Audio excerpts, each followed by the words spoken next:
Hello everyone, स्वागत है आप सभी का प्राइजिंग एकेडमी में। ये हमारा 35th लेक्चर है क्लास 10th की मैथमेटिक्स का।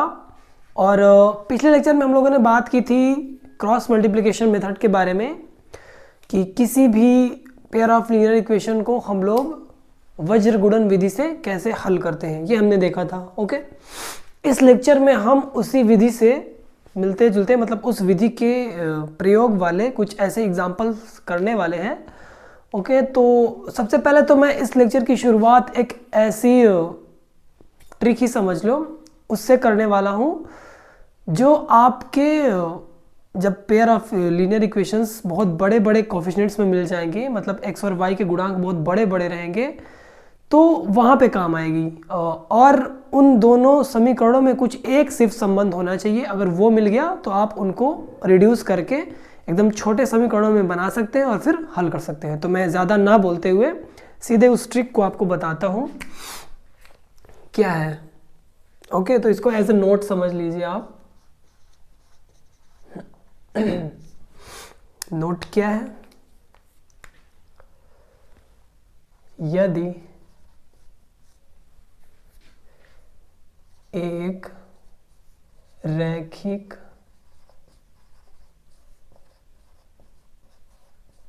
समीकरण युग्म ax प्लस by बराबर c और दूसरा वाला bx प्लस cy बराबर d इस टाइप का हो, मतलब कि यहाँ पे जो a का कोफिशिएंट है और ये a है, सॉरी, यहाँ पे जो a का x का कोफिशिएंट है वो अगले वाले इक्वेशन में y का कोफिशिएंट बन जाए, और यहाँ पे जो y का कोफिशिएंट है वो अगले इक्वेशन में x का कोफिशिएंट बन जाए, है ना। दोनों समीकरणों में x और y के जो गुणांक हैं वो इंटरचेंज्ड रहें। इस प्रकार का अगर हमें कोई रैखिक समीकरण युग्म मिल जाता है तब उसको कैसे हल करेंगे ये देखना है। की तरह का है तो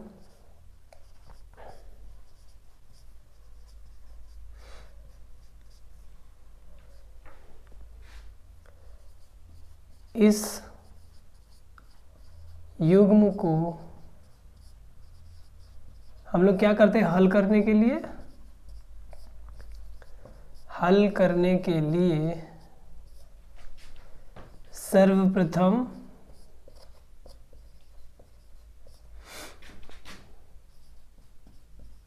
दोनों समीकरणों को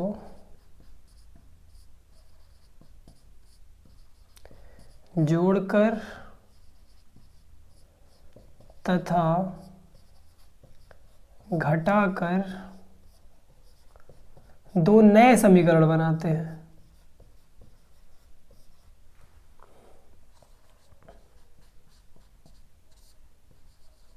हम लोग क्या करते हैं, ये जो दोनों इक्वेशंस अपने पास रहेंगे इनको एक बार आपस में जोड़ना है और फिर एक बार घटाना है। घटाने के बाद दो एकदम छोटे छोटे समीकरण अपने पास आ जाएंगे जिनको हम लोग आसानी से सॉल्व कर सकते हैं। बनाते हैं प्राप्त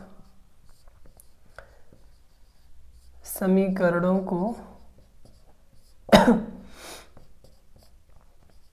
हल करने पर या हल करके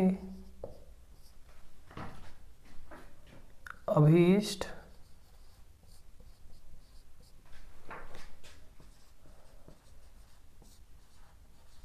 समीकरणों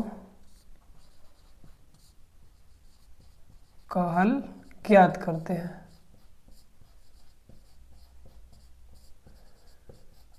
मेरे को ये लैंग्वेज प्रॉपर नहीं लग रही है। ओके, मैं इसको चेंज करता हूँ।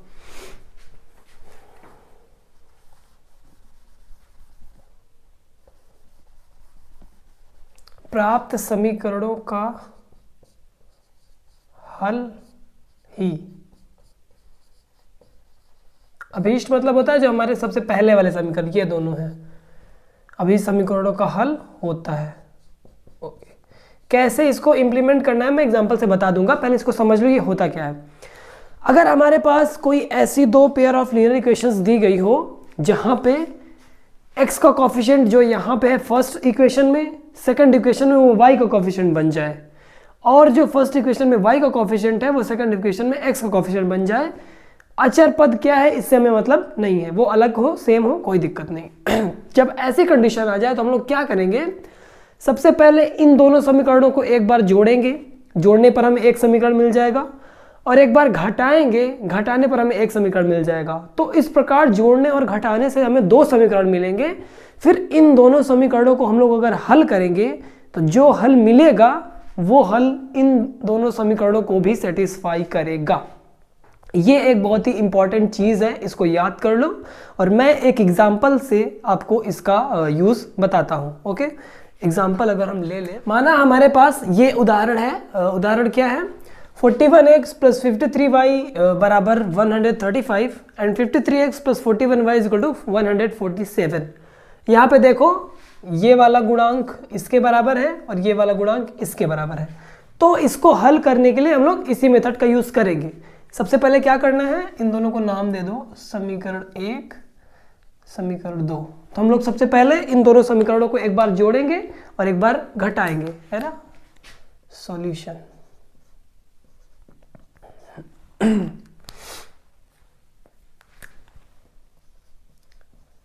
समीकरण 1 तथा 2 को जोड़ने पर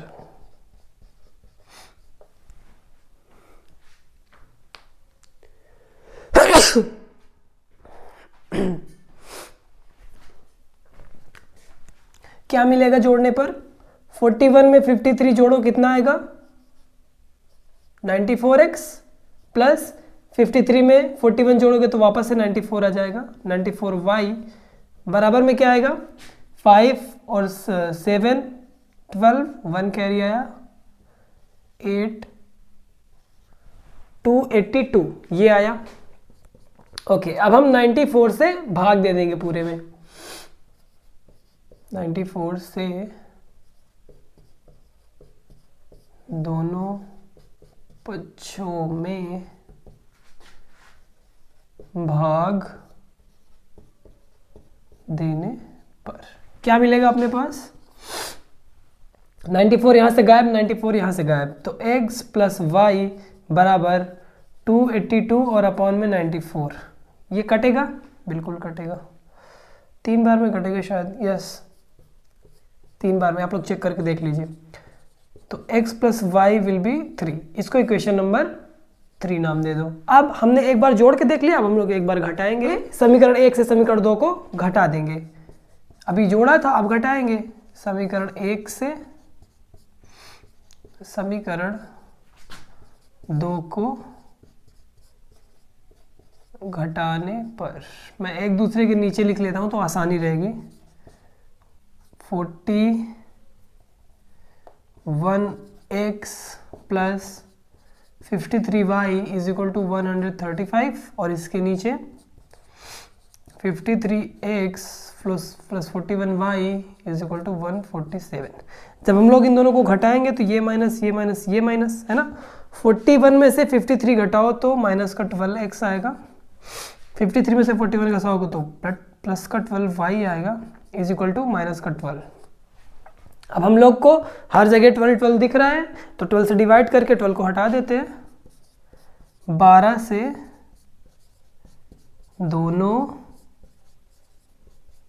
पक्षों में क्या करने पर, भाग करने पर ना।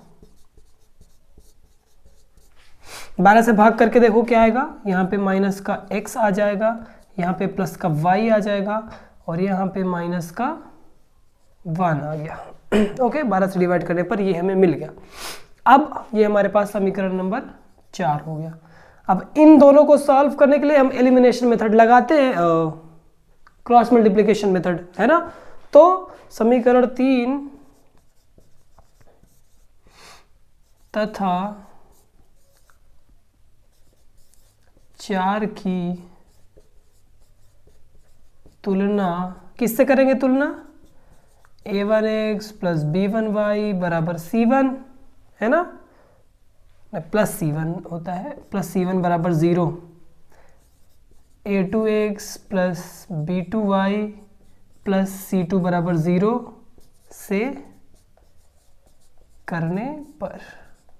अब क्योंकि हमें बराबर 0 बनाना है तो हम -1 को बराबर के इधर लेते आते हैं। जब -1 बराबर के इधर आएगा तो क्या बन जाएगा, प्लस का 1 बन जाएगा ना, और बराबर का 0 हो जाएगा। सिमिलरली जब 3 बराबर के इधर आएगा तो माइनस का 3 हो जाएगा और बराबर का 0। तो ये आप लोग समझ रहे होंगे, मैंने अरेंज कर दिया ताकि इस तरह का हमारा दिखने लगे इक्वेशन। ओके, यहाँ पे करते हैं हम लोग A1 B1 C1 क्या आएगा, A2 B2 C2 क्या आएगा, देखते हैं। इस समीकरण को तुलना करनी है थर्ड वाले की फर्स्ट वाले से। तो A1 बराबर आ गया 1, B1 बराबर आ गया 1, C1 बराबर -3, मतलब कि 1 1 माइनस का 3। इसकी तुलना करोगे नीचे वाले से तो A2 बराबर -1, B2 बराबर प्लस का 1, C2 बराबर प्लस का 1, माइनस का 1 प्लस का 1 प्लस का 1। ओके, अब यही अपने को करना है ट्रिक।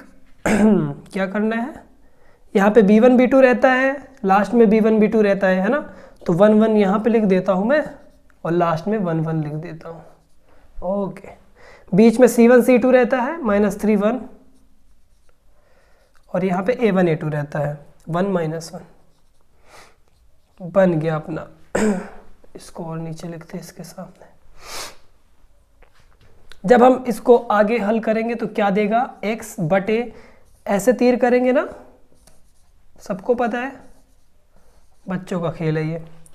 1 1 1 आ गया, इसको मल्टीप्लाई करेंगे तो -3 और माइनस यहाँ पहले से है तो प्लस का 3 बराबर y के अपॉन में क्या आ गया, -3 मल्टीप्लाइड बाई 1 -1, 3 का गुणा -1 में, तो ये प्लस का 3 हो जाएगा और माइनस का 1 बराबर 1 बटे 1 1 1 -1 1 -1 और प्लस यहाँ माइनस यहाँ ऑलरेडी है तो प्लस का 1 हो जाएगा।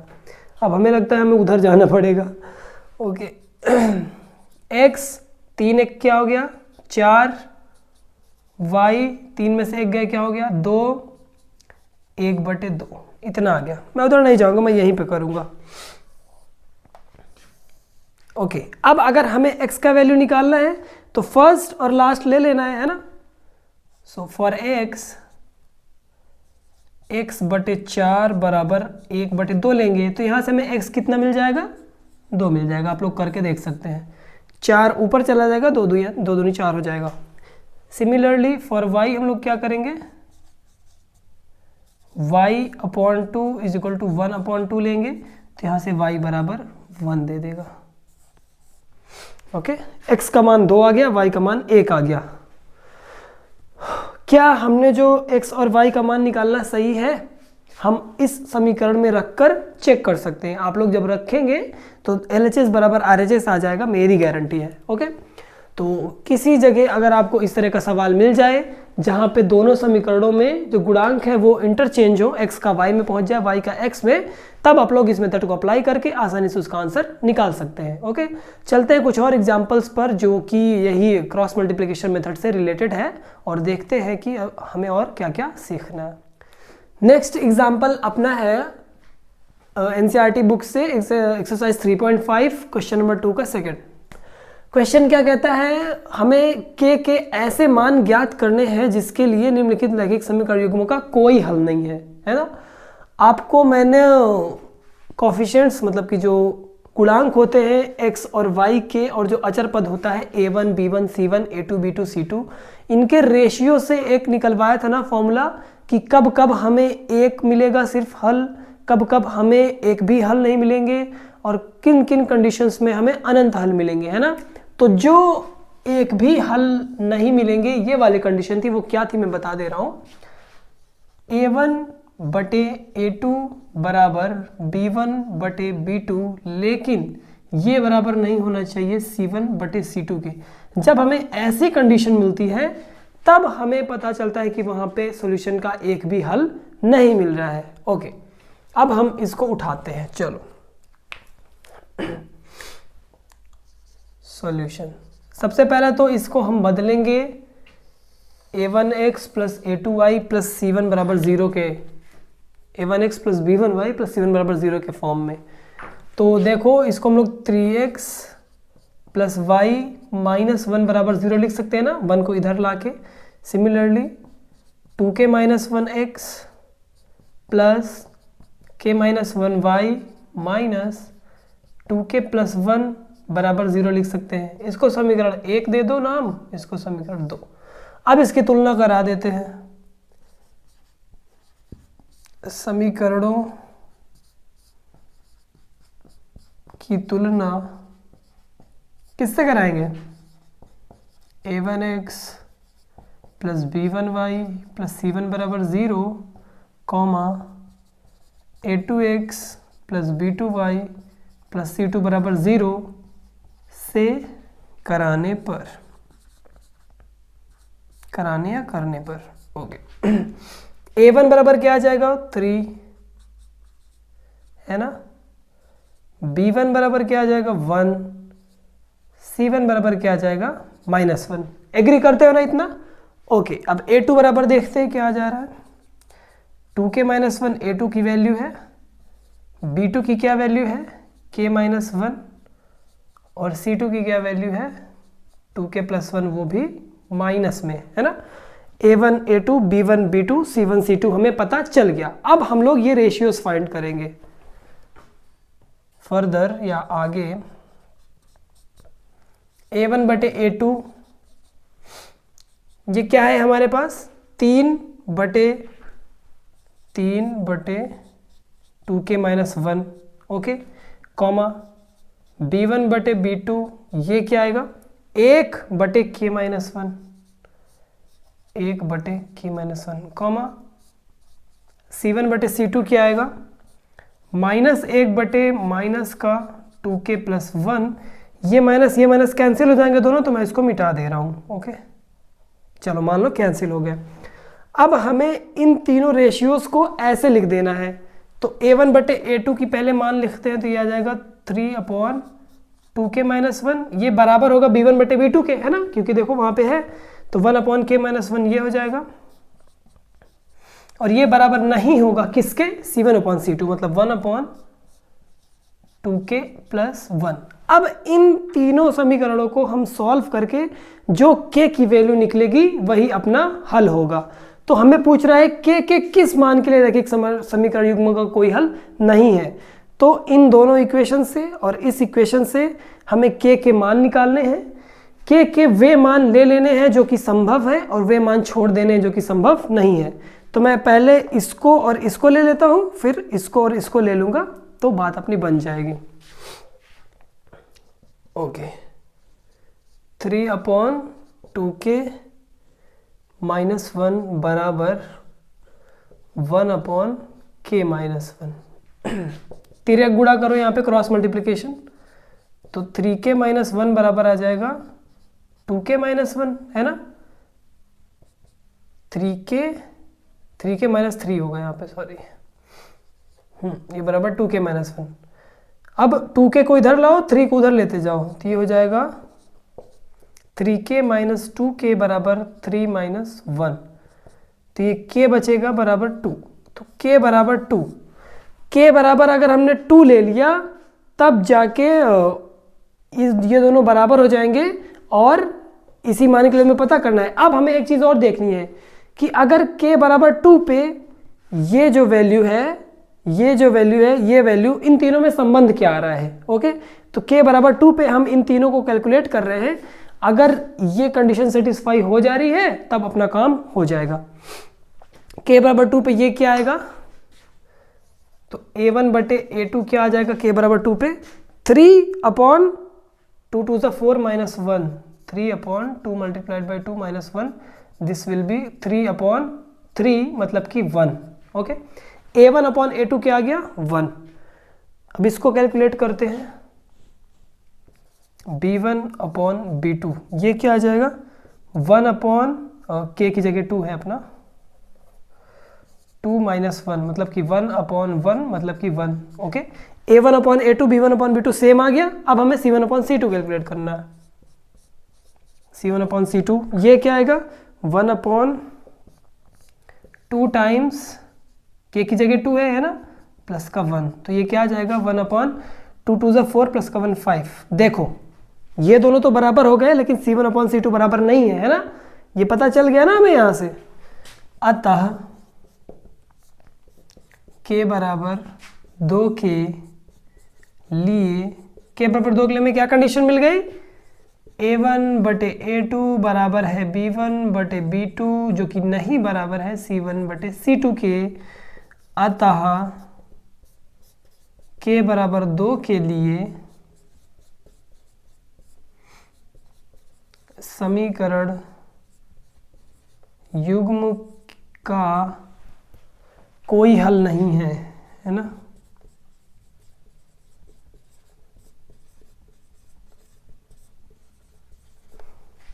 ये हो गया हमारा सॉल्यूशन।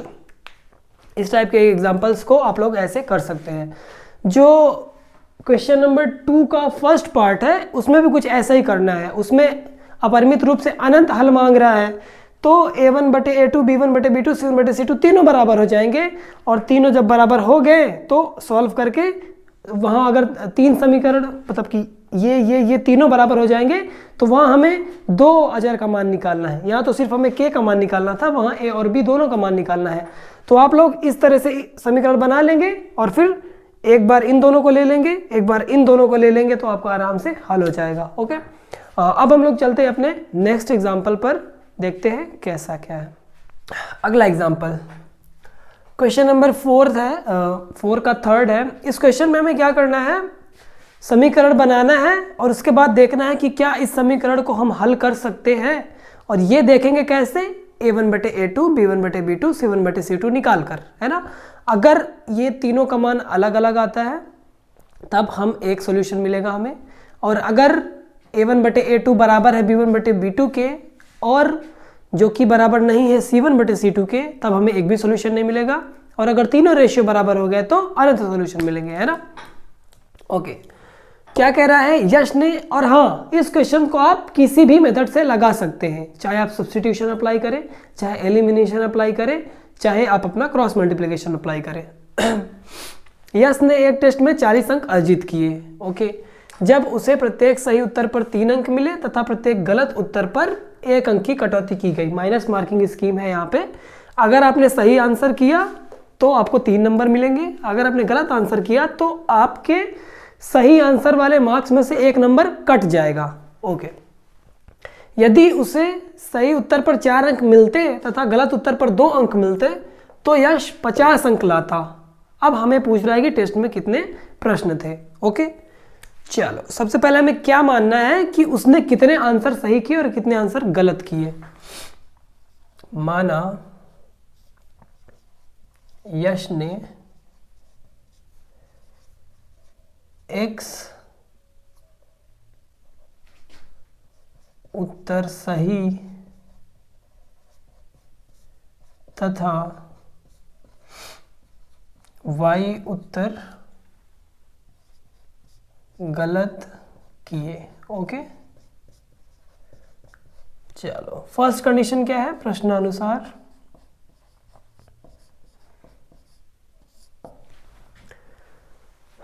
प्रत्येक सही उत्तर पर 3 अंक मिलता और गलत उत्तर पर 1 अंक कटता।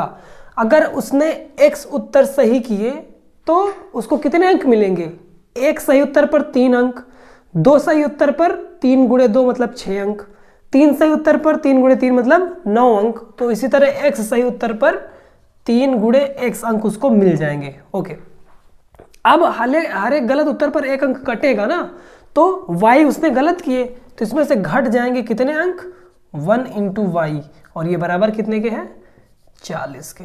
ओके, इसको और ढंग से लिख लेते हैं, तो 3x - y, 40 को इधर ला लो, -40 बराबर 0। इसको समीकरण नंबर देते हैं हम लोग 1 नाम।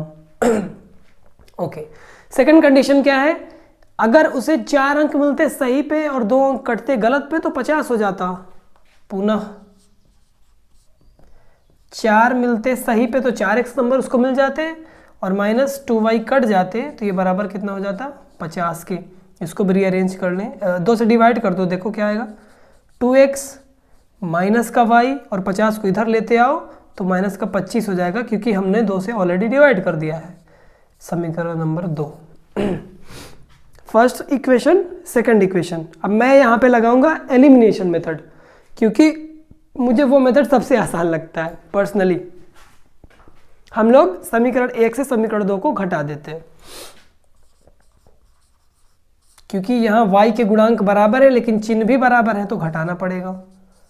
समीकरण 1 से 2 को घटाने पर, चलो भैया पहले इन दोनों को एक दूसरे के नीचे लिख देते हैं तो आसान रहेगा। और हाँ, ये तो हमने चेक किया ही नहीं, रेशियो तो चेक किया ही नहीं। और रेशियो अगर हम देखें A1, A2, B1, B2, C1, C2, 3/2 सही है। रेशियो अलग अलग आएगा, आप लोग चेक कर सकते हैं। A1/A2 निकाल के B1/B2, C1/C2, तो तीनों रेशियो अलग अलग आएंगे, तो मतलब इसका हल एग्जिस्ट करेगा। तो हम हल निकालते हैं। ओके, ये दोनों कैंसिल हो गए।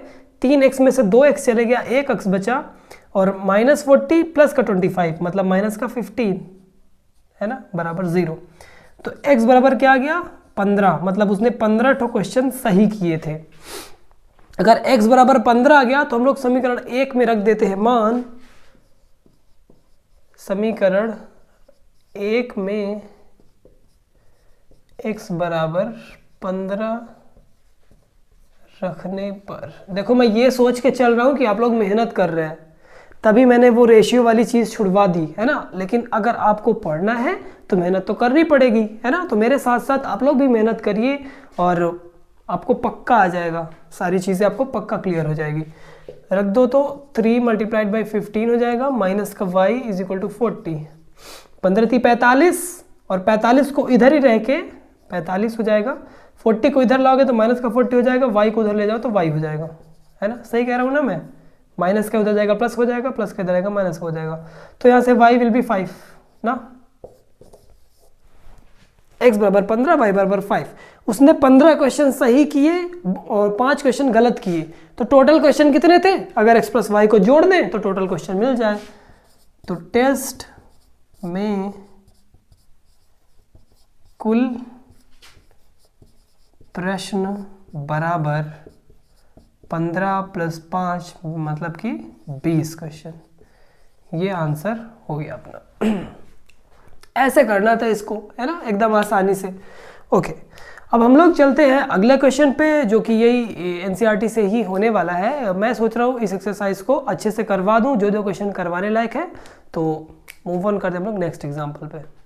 ओके, आज का सबसे इंटरेस्टिंग और सबसे इजी क्वेश्चन कह सकते हैं ये है, लेकिन अगर आप इसको ठीक से समझ नहीं पाए ना तो सोचते ही रह जाओगे। कहते हैं किसी भी प्रॉब्लम को सॉल्व करने के लिए सबसे पहले उसको समझना ज़रूरी है। अगर आप प्रॉब्लम समझ गए तो आप 50% प्रॉब्लम सॉल्व कर लेंगे। समझते हैं अपना क्वेश्चन क्या कहता है। एनसीईआरटी एक्सरसाइज 3.5 क्वेश्चन नंबर 4 का 4th। एक राजमार्ग पर, मतलब राजमार्ग मतलब हाईवे, 2 पॉइंट हैं ए और बी, और इन दोनों के बीच 100 किलोमीटर का डिस्टेंस है। क्वेश्चन अपना क्या कह रहा है, एक मान लो अपने पास हाईवे है और एक यहाँ पे पॉइंट है ए और एक यहाँ पे पॉइंट है बी। इन दोनों के बीच की डिस्टेंस क्या है? 100 किलोमीटर। आगे एक कार बिंदु ए से तथा दूसरी कार बी से एक ही समय पर चलना प्रारंभ करती है। हमें एक कार यहाँ से चलानी है और एक कार यहाँ से चलानी है। ओके, यदि ये कारें भिन्न भिन्न चालों से एक ही दिशा में चलती हैं तो वे 5 घंटे पश्चात मिलती हैं। मतलब कि अगर ए और बी, मान लो ए भी इधर को चली और बी भी इधर को चली, एक ही दिशा में चलने को कह रहा है, और इन दोनों की स्पीड अलग है लेकिन डायरेक्शन सेम है, तब वो लोग कितने घंटे बाद मिलेंगी? 5 घंटे बाद, है ना, ये 5 घंटे बाद। और अगर यदि वे विपरीत दिशा में चल रही तो 1 घंटे पश्चात मिल जाएंगी। विपरीत दिशा मतलब ए भी इधर चला और बी भी इधर चला, तब कितने घंटे लग जाएंगे? यहाँ तो अपने को 5 घंटे लगे और यहाँ पे 1 ही घंटा लगेगा, मिल जाएंगे ये लोग। ओके, अब हमें निकालना क्या है, दोनों कारों की चाल अलग अलग ज्ञात करनी है। तो मैं इस प्रॉब्लम को स्टेप बाय स्टेप करता हूं, आप लोग देखते जाइए। जो ज्ञात करना है सबसे पहले उसको कंसीडर किया जाता है। माना कार ए की चाल बराबर u किलोमीटर प्रति घंटा है ना, km/h, तथा b की चाल, वही कार b की चाल बराबर v किलोमीटर प्रति घंटा। ओके, अब हमें फर्स्ट वाली कंडीशन में अगर देखो a भी इस डायरेक्शन में जा रहा है, b भी इस डायरेक्शन में जा रहा है, तो a की चाल जब तक b की चाल से ज्यादा नहीं होगी, a दौड़ को उसको पकड़ कैसे पाएगा, a को ज्यादा तेज चलना पड़ेगा, क्योंकि बीच में 100 किलोमीटर का डिस्टेंस है ना। इस डिस्टेंस को कवर करने के लिए a को b से ज्यादा तेज चलना पड़ेगा। तो यहां पर a की चाल b की चाल से अधिक है।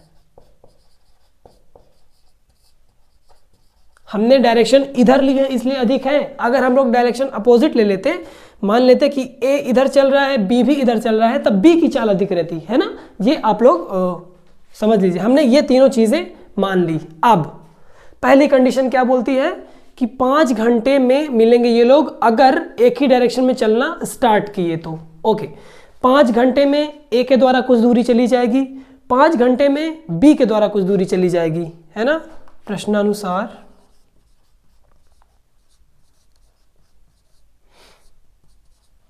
दूरी बराबर क्या होता है, चाल गुणे समय, है ना। समय कितना है 5 घंटे और चाल कितनी है a की u। मान लो 5 घंटे में u ने इतनी दूरी चली और 5 घंटे में v ने इतनी दूरी चली। अब अगर एक ही दिशा में है ना, भिन्न भिन्न चालों से एक ही दिशा में, तो 5 घंटे पश्चात मिल जाएंगे। अगर a b की तरफ चला और इन दोनों को पकड़ना है, तो अपना a क्या करेगा, इस 100 किलोमीटर डिस्टेंस को कवर करेगा। अगर a b को पकड़ेगा तो ये 100 किलोमीटर डिस्टेंस उन्हें एक्स्ट्रा तय करनी पड़ेगी b की अपेक्षा, है ना। तो मतलब जितनी दूरी a तय करेगा और जितनी दूरी b तय करेगा, उसके बीच में गैप कितना रहेगा, 100 किलोमीटर, है ना, क्योंकि a 100 किलोमीटर पीछे से स्टार्ट किया है अपेक्षाकृत b के, है ना। तो 5 की u द्वारा चली गई दूरी में से अगर v द्वारा चली गई दूरी निकालें तो डिफरेंस कितना आएगा, 100 किलोमीटर का, है ना। मानते हैं ना ये। चलो अब इसको हम लोग सिंप्लीफाई कर लें, 5 से भाग दे दें तो क्या आएगा, u माइनस v बराबर 5 से इसको भाग देंगे तो 20 आएगा। Equation number 1। Okay, second condition क्या कह रही है, यदि विपरीत दिशा में चलती है तो 1 घंटे में मिल जाएंगी। ये भी इधर चल रही है, ये भी इधर चल रही है, तो दोनों जब मिलेंगी तो a जितनी दूरी तय करेगा, b जितनी दूरी तय करेगी, वो कितनी होगी, 100 किलोमीटर होगी ना, क्योंकि a से b के बीच की दूरी 100 किलोमीटर है। तो पुनः और 1 घंटे में मिलते हैं, तो 1 घंटे में u द्वारा चली गई दूरी प्लस 1 घंटे में v द्वारा चली गई दूरी कितनी होगी, 100 किलोमीटर, है ना। ओके, इसको सिंप्लीफाई करो तो क्या आएगा, u plus v is equal to 100। Suppose this is equation number 2। अपने पास 2 समीकरण है, दोनों को जोड़ देंगे तो v कैंसिल हो जाएगा, u की वैल्यू आ जाएगी। समीकरण 1 तथा 2 को जोड़ने पर जोड़ देंगे, u से v कैंसिल तो 2u मिल जाएगा अपने पास, बराबर 20 में 100 जुड़ेगा तो 120, तो u बराबर हो जाएगा 60 किलोमीटर पर आवर। अगर u बराबर इतना आ गया तो समीकरण 2 में u बराबर 60 रखने पर, चाहे 2 में रख दो चाहे 1 में रख दो, मैं 2 में रख दे रहा हूं। इसमें u बराबर 60 रखोगे तो क्या आएगा, 60 प्लस v बराबर 100, सो v बराबर 100 minus 60, that means v is equal to 40 kmph। ये अपना आंसर आ गया, ये भी अपना आंसर है। समझ आया क्वेश्चन? पूरी सिचुएशन आपको समझ आ गई होगी तो क्वेश्चन आई होप आ गया होगा तुरंत दिमाग में।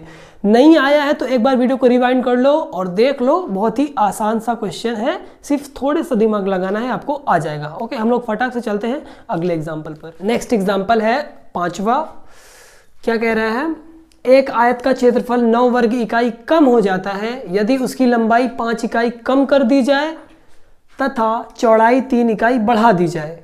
ओके, लंबाई और चौड़ाई में कमी और बढ़ोतरी करने पर क्षेत्रफल में तो फर्क आएगा, है ना, क्योंकि आयत है, चाहे वर्ग कोई भी अगर डायमेंशन हो, कोई भी अगर चित्र हो या 2D फिगर हो चाहे 3D फिगर हो, अगर उसकी डायमेंशन में आप लोग चेंजेस करेंगे तो उसका एरिया वॉल्यूम सब बदल जाएगा। यदि हम लंबाई को 3 इकाई और चौड़ाई को 2 इकाई बढ़ा दें तो क्षेत्रफल इतने वर्ग इकाई बढ़ जाता है, तो आयत की विमाएं ज्ञात करना है। ओके, विमाएं मतलब लंबाई और चौड़ाई। तो मानते हैं हम लोग, माना आयत की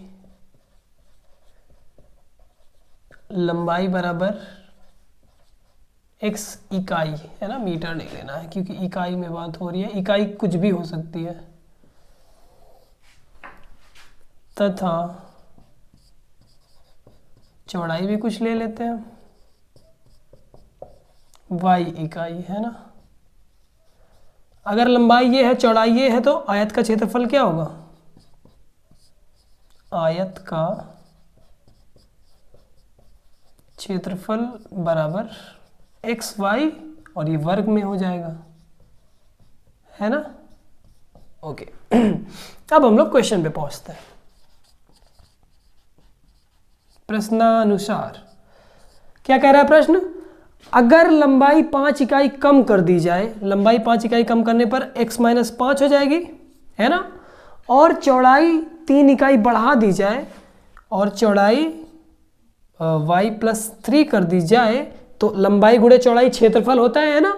तो क्षेत्रफल कितना आ रहा है? 9 वर्ग इकाई कम हो जा रहा है। ले भैया, xy - 9 हो जा रहा है ना। 9 वर्ग इकाई कम करके अगर हम लिखें तो ये विमाएं घटाने पर क्षेत्रफल इसके बराबर हो जाएगा। ओके, सॉल्व करते हैं इसको। अंदर x का मल्टीप्लाई करोगे तो x × y + 3x - 5y - 5 3 = 15 and it is equal to xy - का 9। xy बराबर के इधर भी है, xy बराबर के उधर भी है, तो xy कैंसिल हो जाएगा। कोई भी दो चीज बराबर के इधर भी हो, बराबर के उधर भी हो और उन दोनों का चिन्ह समान हो, है ना, दोनों यहाँ प्लस प्लस में है तो इन दोनों को काट सकते हैं हम लोग। ओके, अब इसको सिंप्लीफाई करो तो क्या आएगा? 3x - का 5y, 15 को उधर ले जाओ तो 15 प्लस में हो जाएगा और 15 में से 9 चले जाएगा तो 6 आएगा। इसको समीकरण नंबर 1 नाम दे दो। ओके, एक कंडीशन से हमें एक समीकरण मिल गया पुनः। अब इस बार क्या कह रहा है? लंबाई में अगर हम लोग 3 इकाई और चौड़ाई में 2 इकाई बढ़ा दें, लंबाई में +3 कर दें और चौड़ाई में +2 कर दें, तब क्षेत्रफल 67 वर्ग इकाई बढ़ जाएगा, है ना। तो xy में कितना बढ़ जाएगा? 67। ओके, फिर से गुणा कर देंगे अंदर, ये y है, xy + 2x + 3y + का 6 = xy + का 67। xy कैंसिल आउट, है ना, ये y था, मैंने गलती से लिख दिया था। ओके, सो 2x + 3y बराबर क्या हो जाएगा? 67 और माइनस का 6 मतलब कि 60 का 1, 61। इक्वेशन नंबर 2 हो गया। समीकरण 1 ये है, समीकरण 2 ये है। अब हमें इन दोनों को हल करना है। कोई भी विधि लगा लो, चाहे सब्स्टिट्यूशन लगा लो, एलिमिनेशन लगा लो और या तो क्रॉस मल्टीप्लिकेशन लगा लो। तो मैं यहाँ पे सब्स्टिट्यूशन लगाऊंगा क्योंकि एलिमिनेशन लगाने के लिए आपको समीकरण 1 में भी गुणा करना पड़ेगा, समीकरण 2 में भी गुणा करना पड़ेगा, है ना। तो हम सीधे सब्स्टिट्यूशन लगाते हैं और यहाँ से x के मान निकाल के यहाँ पे रख देते हैं। ओके,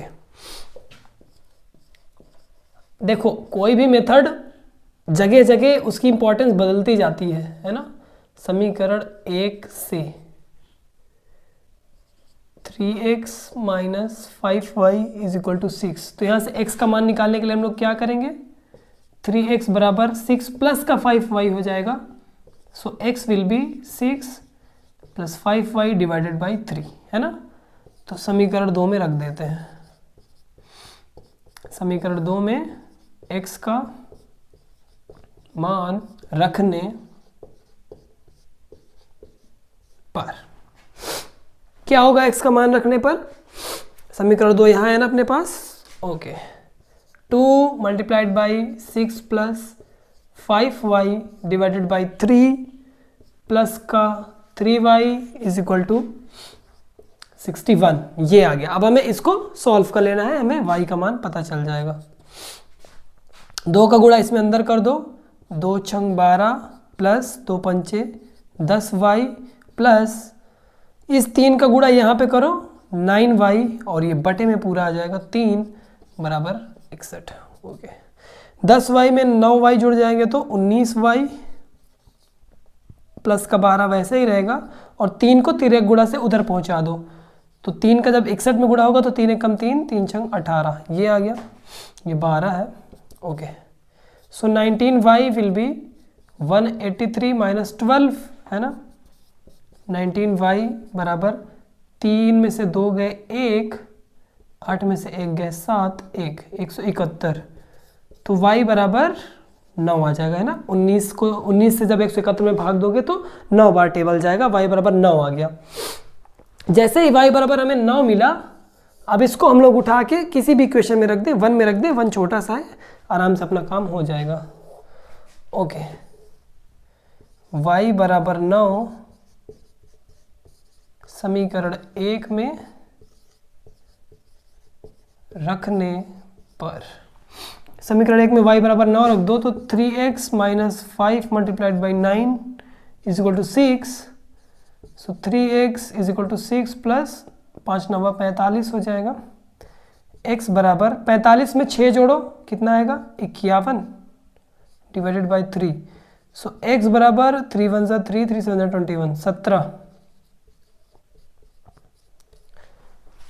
ये भी इकाई में। तो आपको यहां से पता चल गया कि लंबाई कितनी है, 17 इकाई, और चौड़ाई कितनी है, 9 इकाई। इजिली हम लोग क्वेश्चन को सॉल्व कर लिए, है ना। क्या क्या चीजें इस्तेमाल हुई? फर्स्ट ऑफ ऑल आपकी रीजनिंग तेज होनी चाहिए, आपको समीकरण बनाना आना चाहिए, how to construct a pair of linear equations. अगर आपको ये बनाना आ गया तब आप आगे का काम कीजिए, सब्स्टिट्यूशन लगाइए, एलिमिनेशन लगाइए, क्रॉस मल्टीप्लिकेशन लगाइए, उसको लगा के सॉल्व कर लीजिए, आसानी से आपका आंसर आ जाएगा, ओके। तो अब इस लेक्चर को मैं यहीं पे ख़त्म करता हूँ, काफ़ी लेंदी हो गया है क्योंकि मुझे सारा इसी लेक्चर में ख़त्म करना था। नेक्स्ट लेक्चर से हम लोग नेक्स्ट टॉपिक स्टार्ट करेंगे, तो मिलते हैं नेक्स्ट लेक्चर में कल रात 8 बजे फिर से। Thank you.